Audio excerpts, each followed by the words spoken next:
जय श्री राम दोस्तों, कैसे हो आप सब। आप सभी का स्वागत है आज के इस व्लॉग में। दोस्तों, आज का अनुभव बहुत ही इम्पोर्टेंट है। कई बार ऐसा होता ना जीवन में कि मुसीबतें आती है तो चारों तरफ से एक साथ आती है, और कई बार इस स्थिति में हम हिम्मत हार जाते हैं। लेकिन जब आप उस संकट समय में प्रभु से ही मदद की गुहार लगाते हैं तो क्या होगा, आइए देखते हैं। तो ध्यान से इस व्लॉग को आखिर तक अवश्य देखिएगा बिना स्किप किए। वीडियो पसंद आए तो लाइक और शेयर करना ना भूलें। नए हो तो चैनल को सब्सक्राइब करें। जय श्री राम का नारा लगाकर बेल आइकॉन को अवश्य दबाएं, ताकि आने वाले नए नए इंटरेस्टिंग व्लॉग हमारे फैमिली से जुड़े हो, Q&A वाले हो, या फिर प्रभु से जुड़ी ऐसी कोई कथा क्यों ना हो, आप सबसे पहले देख सकें। और दोस्तों, वीडियो में आगे बढ़ने से पहले जानते हैं पिछले अनुभव वाले व्लॉग में पूछे गए सवाल का सही उत्तर। सवाल था, भरत जी की माता का क्या नाम था?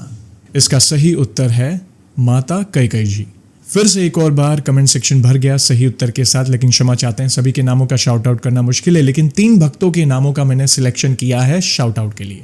उनमें से पहला नाम है मोनिका नाहटा जी, जो कि कोलकाता से बिलोंग करते हैं। मोनिका जी, आपका बहुत बहुत धन्यवाद सही उत्तर देने के लिए। जय श्री राम आपको। दूसरा नाम है संदीप महाजन जी, जो कि परभनी महाराष्ट्र से बिलोंग करते हैं। संदीप जी, आपका बहुत बहुत धन्यवाद सही उत्तर देने के लिए। जय श्री राम आपको। और तीसरा नाम है सुनम राय जी, जो कि पंजाब से बिलोंग करती हैं। सुनम जी, आपका बहुत बहुत धन्यवाद सही उत्तर देने के लिए। जय श्री राम आपको। और आज का सवाल है, जैसे इसके 2 व्लॉग पहले हमने राम जी की माता का नाम पूछा था, पिछले व्लॉग में हमने भरत जी की माता का नाम पूछा, और आज का सवाल है लक्ष्मण जी की माता का नाम क्या था?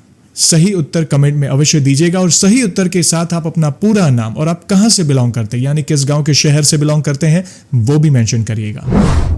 आइए दोस्तों, जानते हैं आज के अनुभव को। मेरा नाम हरीश धवले है और मैं मध्य प्रदेश की एक छोटी सी सिटी खंडवा का रहने वाला हूं।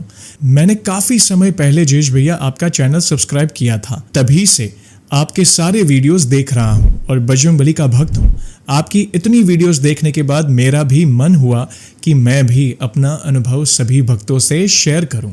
ये बात कोरोना के समय की है। वैसे तो मैं MP से हूं, पर मैं मुंबई में जॉब करता था और कोरोना के कारण लॉकडाउन की वजह से मैं घर वापस आ गया था। उसके कुछ समय बाद जब लॉकडाउन धीरे धीरे खुलने लगा और ट्रेन्स शुरू हुई, तो मुझे ऑफिस से कॉल आया कि आप ऑफिस ज्वाइन करो, वरना आपको सैलरी नहीं मिलेगी।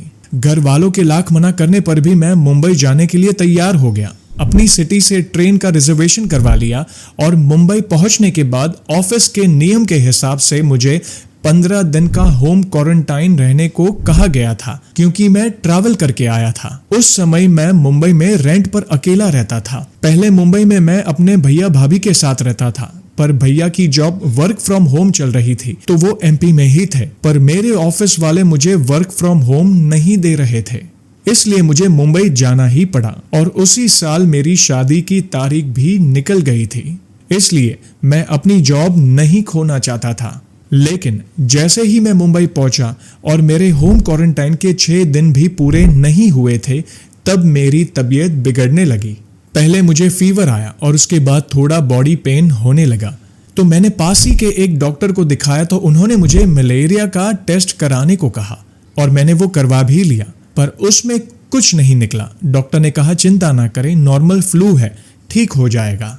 उसके बाद मैं घर आ गया। मेरी तबीयत खराब हुए 3 दिन हो गए थे, पर उस रात से मुझे सांस लेने में भी तकलीफ होने लगी। मुझे रात भर नींद नहीं आ रही थी।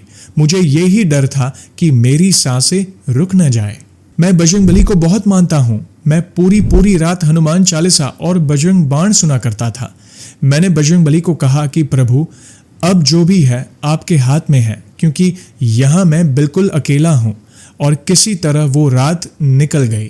दूसरे दिन मैं फिर से हॉस्पिटल गया और मैंने डॉक्टर को बोला कि मुझे सांस लेने में तकलीफ हो रही है, तो उन्होंने कहा कि आपको कोविड टेस्ट करवा लेना चाहिए, और उनके कहने पर मैंने कोविड टेस्ट करवाया।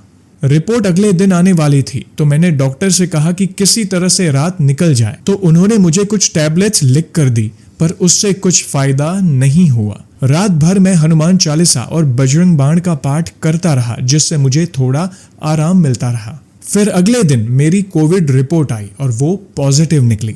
और फिर ये बात जब मैंने अपने मम्मी पापा को बताई, तो वे बहुत रो रहे थे कि तू क्यों गया वहां, तुझे बोला था ना कि मत जा।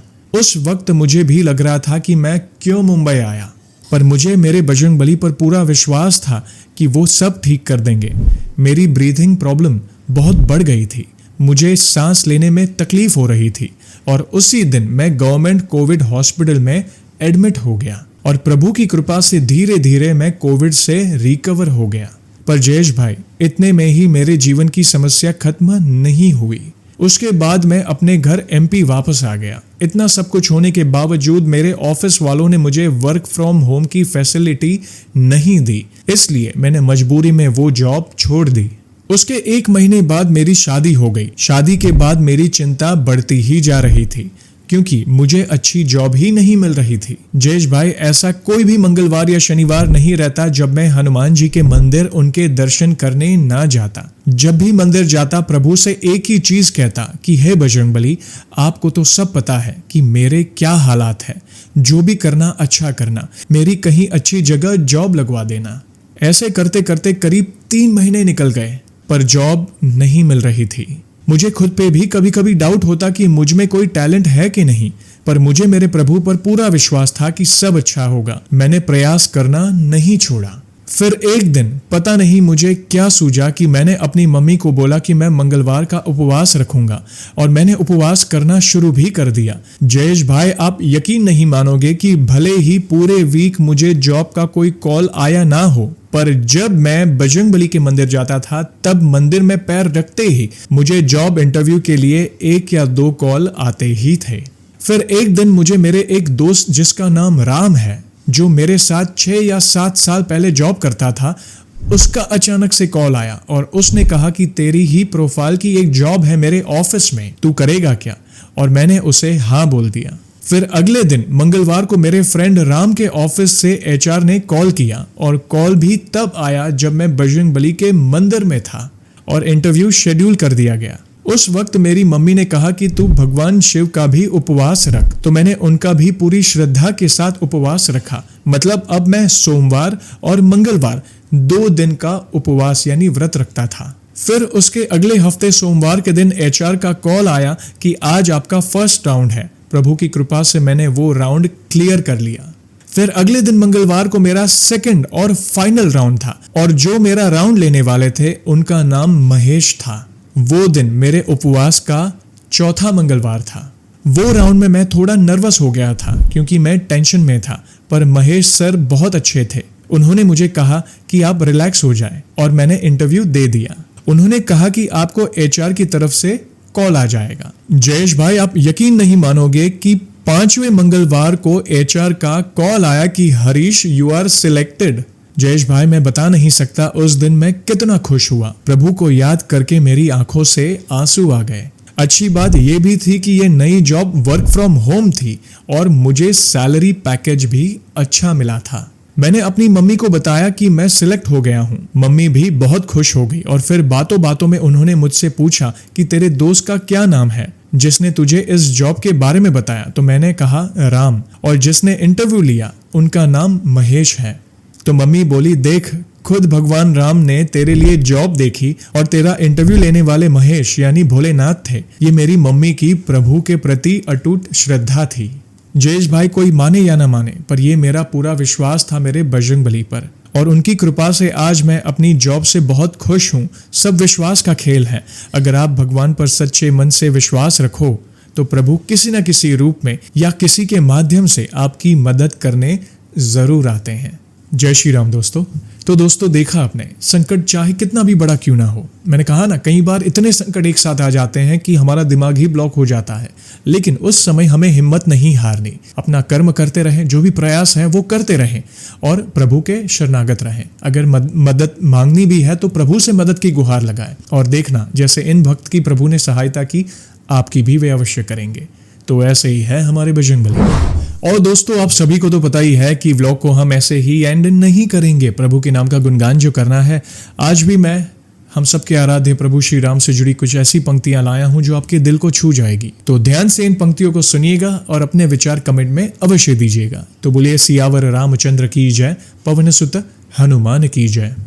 मर्यादा में रहने वाला पुरुष न केवल इस लोक में बल्कि परलोक में भी सुख का भागी होता है। सूर्य चंद्रमा सहित समस्त नवग्रह, अग्नि, पृथ्वी, वायु, जल, आकाश सभी की अपनी अपनी मर्यादाएं हैं। जिस दिन मर्यादाओं का उल्लंघन होगा वह दिन पृथ्वी का आखिरी दिन होगा। जैसे अगर समुद्र अपनी मर्यादा त्याग दे तो समस्त भूलोक जलमग्न हो जाएगा। इसलिए भगवान ने प्रत्येक की मर्यादा की सीमा निश्चित की है। अज्ञानतावश जीव स्वयं को ही कर्ता समझ लेता है। कर्ता तो केवल प्रभु है। यह जगत उन्हीं की लीला है। श्री राम उस असीम ऊर्जा का नाम है जो महाजाल रूपी ब्रह्मांड की केंद्रीय प्राण शक्ति है। आध्यात्म की शक्ति से मनुष्य हर युग में अपना कायाकल्प करता आया है। सनातन धर्म की शक्ति, परमात्मा का ज्ञान, श्री राम की प्रेरणा वह शक्ति है जो हर बाधाओं को दूर कर सकती है, जो प्रकृति के सभी रहस्य को उजागर करती है। विश्व में मर्यादा स्थापित करने के लिए श्री राम का आवाहन आवश्यक है। जय श्री राम। बहुत ही अद्भुत पंक्तियां हैं प्रभु श्री राम से जुड़ी, मर्यादा से जुड़ी। दोस्तों अपने विचार अवश्य लिखिएगा कमेंट में। वीडियो पसंद आई हो तो लाइक और शेयर करना ना भूलें। नए हो तो चैनल को सब्सक्राइब करें। जय श्री राम का नारा लगाकर बेल आइकॉन को अवश्य दबाएं ताकि आने वाले नए नए इंटरेस्टिंग व्लॉग्स हमारे फैमिली से जुड़े हो, Q&A वाले हो या फिर ऐसी प्रभु से जुड़ी कोई कथा क्यों ना हो, आप सबसे पहले देख सके। और जल्दी लौटूंगा मैं एक और इंटरेस्टिंग व्लॉग के साथ। तब तक जय श्री राम, जय हनुमान।